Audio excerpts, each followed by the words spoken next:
Let's in the meantime move on and talk about exactly it is now 10 days after it's received the president's approval and the Waqf Amendment Bill turned into a law and act. Now, when it comes to the protest and the uprising and the chaos and the violence that has been witnessed, especially coming in from West Bengal, there has been multiple appeals in the last few days that has been taken up in the Supreme Court itself, the apex court, challenging the constitutional validity of the law. Now, the challenge to the Waqf Amendment Act when it comes to the pleas together, that will be taken up by the Supreme Court.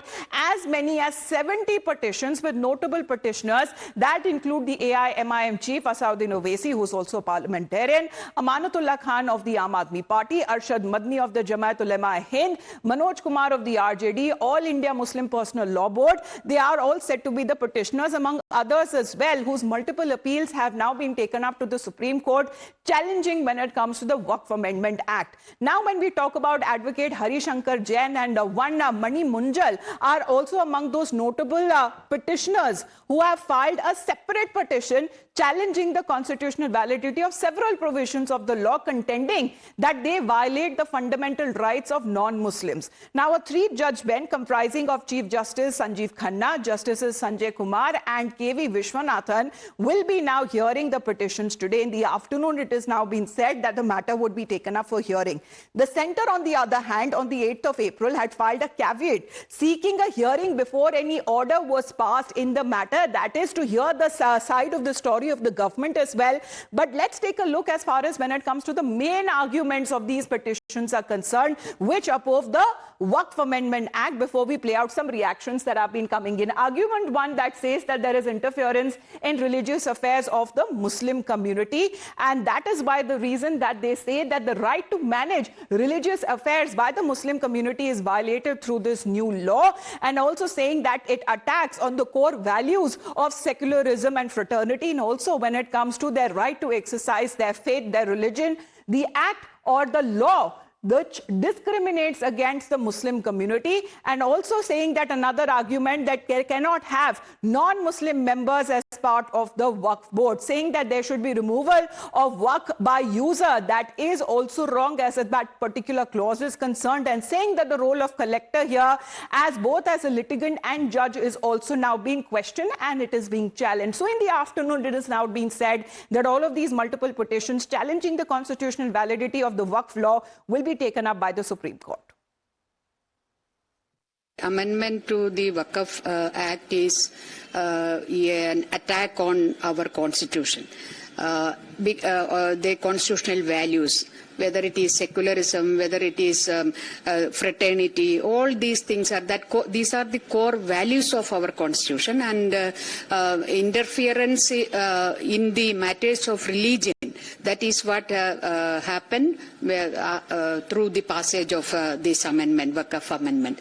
So it is definitely when it comes before the highest judiciary, then judiciary will take note of all these things, and the judiciary will uphold the constitution. That is what we expect. Our main point is it is unconstitutional. It is against the rights that have been given to the minorities.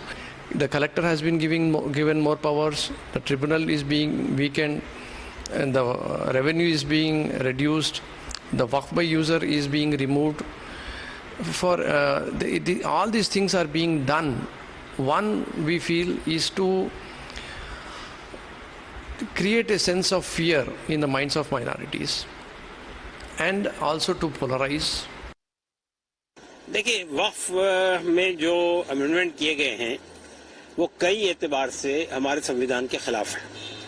संविधान का article 14, 25, 26, 29 ये सब का उल्लंघन हुआ है, और हमें यकीन है कि सुप्रीम कोर्ट में जब हम ये मसले पर सुनवाई होगी तो बहुत साफ साफ नजर आएगा कि मुसलमानों के साथ डिस्क्रिमिनेशन हुआ। ये जो कानून की निगाह में सब बराबर है, हमारा आर्टिकल 14 कहता है, इस मामले में भेदभाव हुआ। दूसरी बात यह कि आर्टिकल 25 और आर्टिकल 26 हमें रिलीजियस फ्रीडम देता है और अपने रिलीजियस इंस्टीट्यूशन बनाने और चलाने और उसका मैनेजमेंट करने का पूरा हक देता है। ये सब का उल्लंघन हुआ है। और सुप्रीम कोर्ट में हमने गुहार लगाई है कि संविधान के अंदर दिए हुए संरक्षण के ऊपर पुठारा लगाते हैं।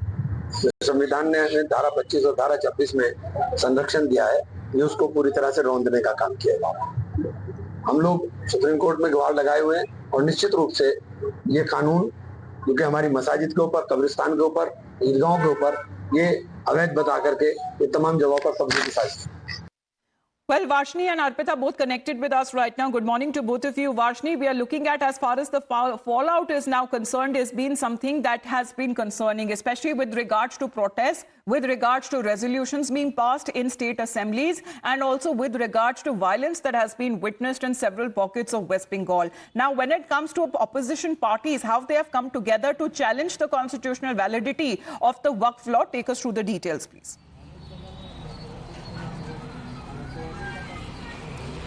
Well, there have been a lot of, protests that is erupting all over the country, and particularly when you talk about Tamil Nadu and what is happening here, the Waqf Board has claimed an entire village, saying that all of these properties belong to them, all of the lands, which has now resulted in a situation where the villagers are protesting against the Waqf Board. In fact, what is very surprising to see here is that even the Waqf has not come out and spoken about how they are claiming the ownership of these properties. An individual who works at a dargah nearby is the one who's taking up these issues. So with regards to this particular incident, what is the situation is that not just the Waqf but also people associated with the Waqf are also taking advantage of the current situation that gives the authority for the Waqf to take claim over many such lands, and that is what is terrifying according to the villagers here. They are trying to ensure that they are putting up this fight to make sure that their lands stay with them. The places where they have been living for the past 3-4 generations of their families are not being grabbed away from them, and that is why these protests are happening everywhere, and particularly in Tamil Nadu, in Vellore district at this particular point of time. Yes. So what is going to happen? How is the state government going to deal with it? How will we be able to ensure that the rights of the people are not being grabbed, while also what is important to notice, the Tamil Nadu government has moved to the Supreme Court in this regard against the Waqf Amendment Bill. So what kind of a justice is going to be served to the people is something that is a very big question mark right now. There have been several such examples that have come in, be it from Vellore, in different parts of Tamil Nadu as well, where families who have been residing for generations, even when it comes to the example of Kerala and Munambam in particular, when even comes to the Catholic organizations have come out in support of the law. The BJP, on the other hand, has been asserting that there is nothing but when it comes to misinformation that is now being spread on part of the opposition, and it is now asserting that it is hopeful that the Supreme Court will uphold the law that is meant to benefit poor Muslims. Amendment वक्त की जरूरत थी और वक्त के हिसाब से उसकी अमेंडमेंट, ये पहली बार नहीं है कि किसी लॉ में अमेंडमेंट की गई, बड़ी बार अमेंडमेंट की गई, क्योंकि अमेंडमेंट जब की जाती है वो लोगों की भलाई और लोगों की बहबूद के लिए, उनके फायदे के लिए जाती है। और वक्फ में भी जो अमेंडमेंट है उससे जो गरीब मुसलमान है, पसमानदा मुसलमान है, पिछड़ा मुसलमान है, उसको फायदा पहुंचेगा। अब हर किसी का राइट है कि सुप्रीम कोर्ट तक जाने के लिए, और ये हर किसी का राइट है, और इसी राइट का इस्तेमाल करके नेशनल कॉन्फ्रेंस और पीडीपी या और कोई जमात हो जो सुप्रीम कोर्ट में गई है। लेकिन आज जो हेयरिंग है, हमें यकीन है, भारतीय जनता पार्टी को पूरा यकीन है कि लोगों की बहबूदी और लोगों के फायदे के लिए सुप्रीम कोर्ट उसको अपहोल्ड करेगी, और वही फैसला जो पार्लियामेंट में किया है, जो पार्लियामेंट में कानून बना है, सुप्रीम कोर्ट भी उसको बरकरार रखी। Well, Arpita, the example that first started from Munambam, there have been several other examples that have also come in from Kerala. The Union Minister also taking cognizance of the Munambam families who have been affected. Meanwhile, when it comes to the Catholic organization, have come in support of the law. Well, Catholic organization always were in support of Munambam residents. They had come together urging the MPs to vote in favor of the bill. But unfortunately in Kerala, other than BJP MP Suresh Gopi, all other MPs voted against the bill. But here Munambam residents are very hopeful that BJP is supporting them. And yesterday Union Minister Kiran Rijiju visited the residents in Munambam and gave them an assurance that BJP will always support them and they will make sure that Munambam residents get justice. He also assured that in India, no other Munambam incident will happen in future. That is the assurance that he has given. Also, he hit out at CPM and Congress in Kerala, saying that they have always tried to mislead the people of Kerala, and now finally people of Manambam have understood the reality.